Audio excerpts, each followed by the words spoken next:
तो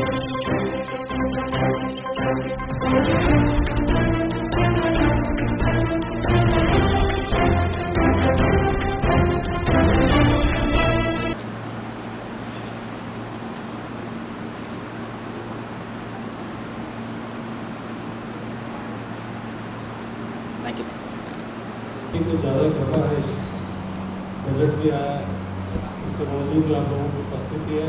मैं आप सब लोगों को जो उपस्थित हुआ उसके लिए शुरुआत करती हूँ।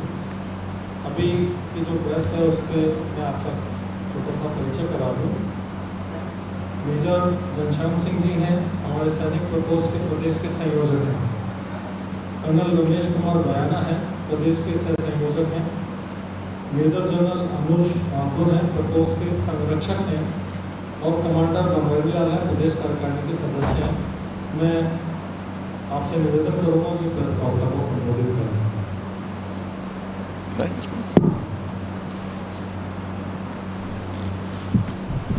आज का हमारा जो मुद्दा है वो अग्निवीर से जुड़ा हुआ है, जिसके अंदर आज हमारी इस प्रेस कॉन्फ्रेंस में हमारे सीनियर जनरल अनुज माथुर साहब, जो कि इस प्रकोष्ठ के हमारे संरक्षक हैं, साथ में हमारे कर्नल रमेश बायला जी हैं, जो कि प्रकोष्ठ के सह संयोजक हैं, और मेरे दाहिने कर्नल बनवारी जी बैठे हैं, जो कि हमारे प्रदेश कार्यकारिणी के सदस्य हैं। आज इस अग्निवीर से जुड़े हुए मुद्दे के ऊपर हम सभी आपसे रूबरू हो रहे हैं, और जो भी आपके कोई अगर सवाल हों तो आप हमारे सामने रख सकते हैं। Over to you sir. देखिए, सबसे पहले तो जय हिंद, जय भारत। हमारे देश में अग्निवीर एक स्कीम है। अग्निवीर स्कीम के बारे में कुछ भ्रम फैलाया जा रहा है और कुछ इस प्रकार की बातें, नैरेटिव बनाया जा रहा है कि ये स्कीम जो है भारतवर्ष की सेना के, इनफैक्ट तीनों सेनाओं के और देश के हित में नहीं है। तो मैं आज ये बताने का प्रयास करूँगा कि ये जो भ्रम फैलाया जा रहा है ये पूरी तरह से राजनीति से मोटिवेटेड है और इसका यथार्थ से कुछ लेना देना नहीं है। और ये जो अग्निवीर स्कीम है, मेरा ये मानना है, मेरे पास लगभग 4 दशक का अनुभव है सेना का, और मेरा ये मानना है कि सेना, देश और जो अग्निवीर की स्कीम से रिक्रूटमेंट में आ रहे हैं, उन सब के लिए ये एक बहुत बेहतरीन स्कीम है और एक बहुत शानदार मौका है कि वो अपना करियर चुन सकते हैं और पोस्ट करियर एक्टिविटीज़ को, उसको अपने आप को उसमें ढाल सकते हैं। अगर कोई आपका प्रश्न है तो आप मेरे से प्रश्न पूछें और हम लोगों में से उस प्रश्न का उत्तर हम देंगे। लेकिन ये बात मैं आपको पुनः दोहराता हूँ कि इस स्कीम के बारे में राजनीति से प्रेरित भ्रामक नैरेटिव बनाया जा रहा है और मेरा ये मानना है कि उस नैरेटिव को सही दिशा देने की आवश्यकता है, उसको सही करने की आवश्यकता है, ताकि ना तो देश का युवा आक्रोशित हो और ना यहाँ के लोगों को इससे कोई परेशानी हो कि इस स्कीम से किसी का नुकसान हो रहा है या किसका भला हो रहा है। चलिए, नैरेटिव क्या बनाया जा रहा है? विपक्ष कह रहा है कि 4 साल की योजना है, 4 साल बाद में क्या करेंगे? देखिए, नैरेटिव की आप बात कर रहे हैं। नैरेटिव ये बनाया जा रहा है कि एक स्कीम लागू करी है सरकार ने आर्मी और नेवी और एयरफोर्स में इंडक्शन के लिए। मैं आपको इसके बारे में एक बात बताना चाहता हूं कि ये, अगर आपको शक है, जो कि भ्रम ये भी फैलाया जा रहा है कि ये डिमांड कोई अचानक से आज हमको सोचा हमने कि भाई कल इसकी डिमांड होनी चाहिए कि अग्निवीर आना चाहिए, ऐसा नहीं है।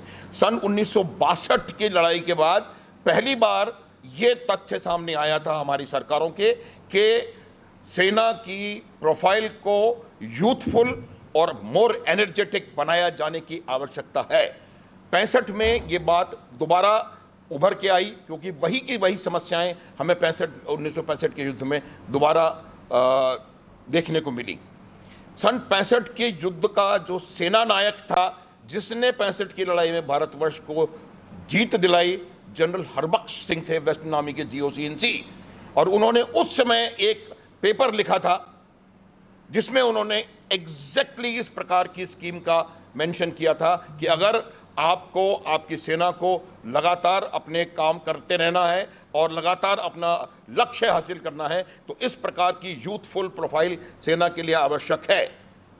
तीसरी बात, 1971 और 1987 में श्रीलंका में हमें कुछ नुकसान झेलने पड़े, उसकी वजह भी ये थी।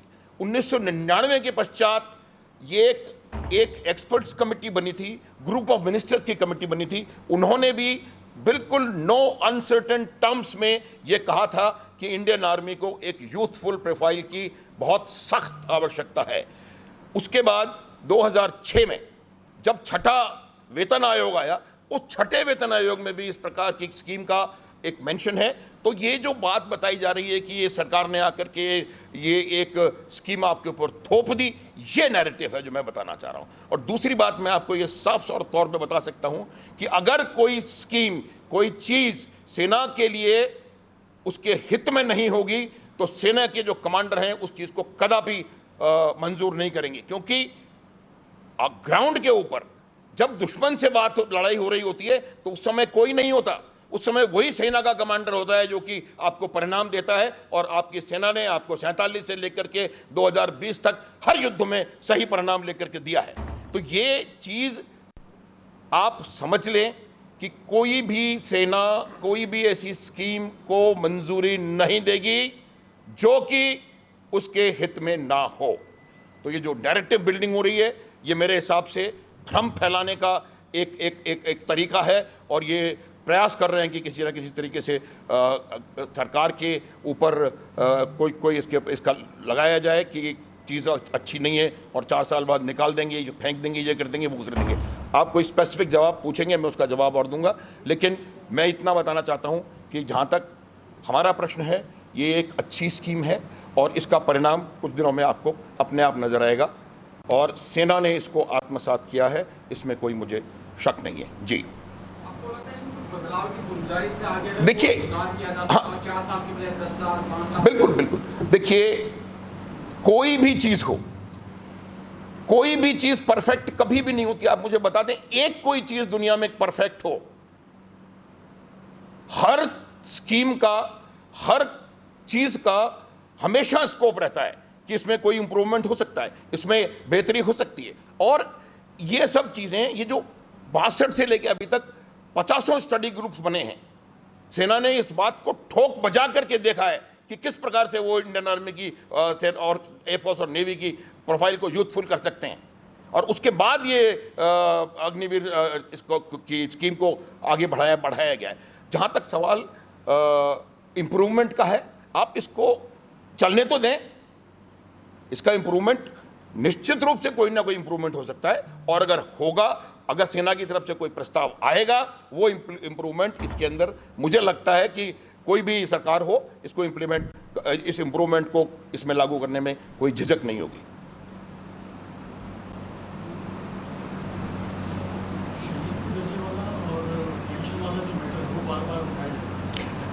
देखिए, ऐसा होता है कि ये मैटर उठाने का प्रयास अभी किया जा रहा है।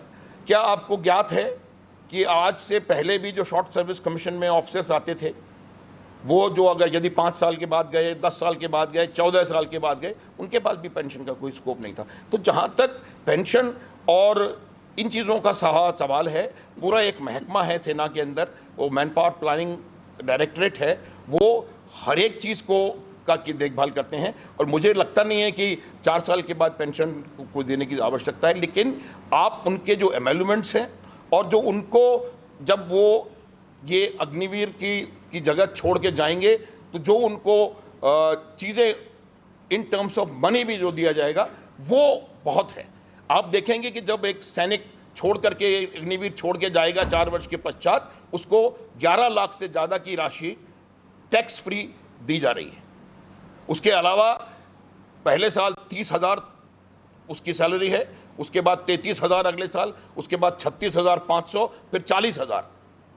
मैं आपके उस पर छोड़ता हूँ कि कितने लोगों को आज के परिप्रेक्ष्य में इस प्रकार की सैलरीज मिल रही हैं। तो उनको मॉनिटरीली, उनको अपने पर्सनालिटी वाइज, उनको अपने कार्य करने की क्षमता के वाइज और एक अच्छा राष्ट्रभक्त इंसान बनाने का काम इन 4 वर्षों में किया जाएगा और साथ ही साथ अट्रैक्टिव आपको ये जो पैकेजेस हैं वो सब दिए जा रहे हैं। तो ये आप मान लें कि अग्निवीर को पूरी तरह से उसकी देखभाल, अगर वो फौज में रिटेन होता है तो फौज में, और अगर वो किसी कारणवश बाहर जाता है तो बाहर की जा रही है।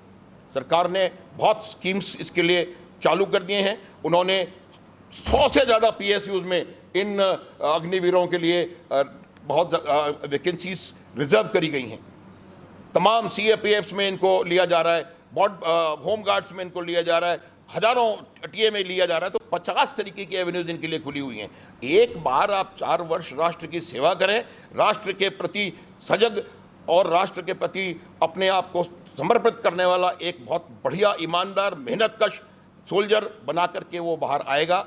और आप देखिएगा, अगर आपसे मैं ये प्रश्न पूछता हूं कि अगर आपको कोई एम्प्लॉयर चाहिए तो उस एम्प्लॉयर में क्या क्या गुण आप देख रहे हैं?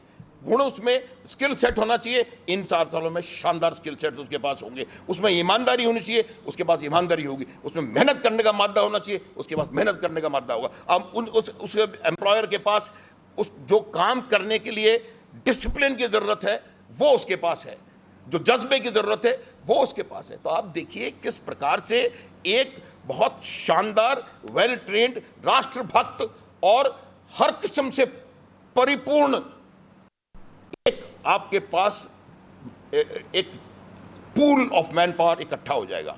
देखिएगा किस प्रकार से, किस तेजी से इन लोगों को लिया जा सकता है। उसके अलावा यदि वो व्यक्ति चाहे तो अपने बचाए हुए पैसों से और जो पैसे उसको मिल रहे हैं, कोई अपना पर्सनल अपना भी काम शुरू कर सकता है। ये बात, इसको इस परिप्रेक्ष्य में समझने की आवश्यकता है। देखिए, मैं आपको बताऊं कि आपका जो अग्निवीर में बच्चा आ रहा है, अब हम ये इमेजिन करते हैं अगर मान लीजिए वो अग्निवीर में नहीं आता तो उन 4 वर्षों में उस व्यक्ति ने क्या किया होता। वो 4 वर्ष वो रहे होते उसके, जबकि वो अपने करियर को बनाने के लिए, अपने रोजगार के लिए स्ट्रगल कर रहा होता। कोई इंजीनियरिंग कॉलेज का छात्र अग्निवीर में भर्ती होने नहीं आता, कोई मेडिकल कॉलेज का छात्र अग्निवीर में भर्ती होने नहीं आता। अग्निवीर में भर्ती होने वाले 10वीं पास 12वीं पास बच्चे आ रहे हैं, और 10वीं पास 12वीं पास बच्चा अगर वो कुछ कहीं नहीं लगा हुआ है तो वो स्ट्रगल करेगा 4-5 साल। आप स्वयं देख लें कि आज की तारीख में एवरेज एज जब बच्चा नौकरी शुरू कर रहा है, अपना करियर शुरू कर रहा है, वो 23 से 25 साल है। 23 साल में ये बच्चा इतनी शानदार ट्रेनिंग लेकर के, इतनी शानदार क्वालिफिकेशंस लेकर के, इतनी शानदार स्किल सेट्स लेकर के, और डिसिप्लिन और देशभक्ति और ईमानदारी और मेहनत करता हुआ इंसान आपको बाहर मिलेगा। और जब वो बाहर आएगा तो वही समकक्ष जो उसके थे उनसे कई स्टेप आगे से वो अपनी दूसरी करियर की शुरुआत करेगा। ये बात आप समझिए।